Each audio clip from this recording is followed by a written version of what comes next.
Hello, I'm an English teacher. Let's get you exam ready. Today we're thinking about Macbeth by William Shakespeare and I'm going to be providing you with my 2025 exam predictions. Before we get going, don't forget to like and subscribe. There are plenty of things on the channel to help you understand every part of the play like an expert.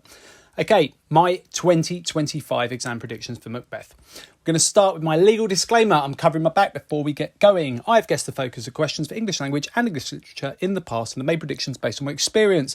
Being curious about what might come up is fun and gets you looking forward to finding out on the day, but you need to know your texts and be prepared for all eventualities. Anyone online claiming to know more is simply looking to scam you. We're going to start by thinking about what's come before in AQA examinations, paper 1 for English literature, when it comes to Macbeth. In 2017, students were asked to think about Macbeth and Banquo's reaction to the witches. The exam board thought that was a little bit challenging perhaps, then got you thinking about Macbeth and violence, allowing you to explore more of the whole text. Lady Macbeth as a character that changes was then explored in the year that follows. We then had the relationship of Macbeth and Lady Macbeth. People have had to write about Macbeth's fears in the year after that, and then following on from that exam, students were asked to write about the changes in Macbeth, how Macbeth is a character that changes. Then we've had, is Lady Macbeth a strong character in the last year's examination?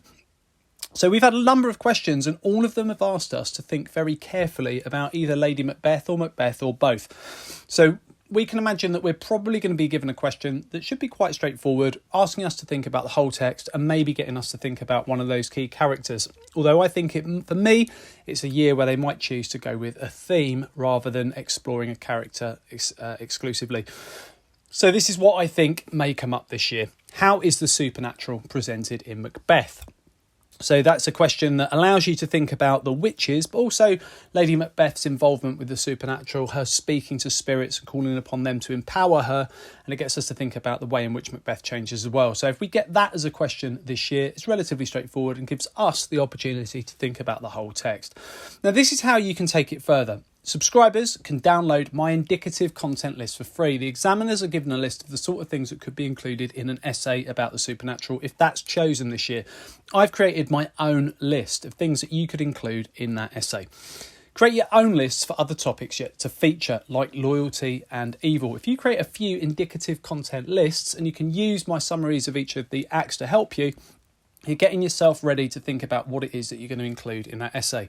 So that's a good way of you understanding the wider text in order to be able to ensure that you can craft that essay in the exam.